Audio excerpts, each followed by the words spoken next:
Could you open your heart, could you let me look at all of the parts if you're ready to let me inside your beautiful mind? Could you open your heart, could you let me look at all of the parts if you're ready to let me inside your beautiful mind?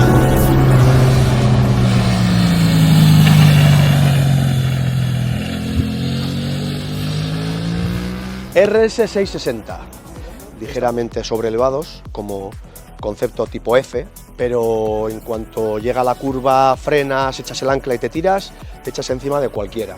Con un piloto con buenas manos puedes disfrutar no solo en carretera, sino yo creo que incluso en circuito. Teniendo en cuenta que es súper ligera, es que es súper fácil pararla, no te da ningún... Si lo pones a tu gusto, las ayudas no me han parecido nada intrusivas. Lo que penaliza por un lado la falta de motor, lo gana en la ligereza y en los cambios de dirección. El chasis es espectacular, el chasis es, o sea, la moto no se mueve nada, va en curva, va, o sea, sobre raíles, va igual, sí, carácter deportivo, incluso el motor, 100 caballos nos sobran al 95% de los moteros.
When do you become a collector? When you have more than two or more than one?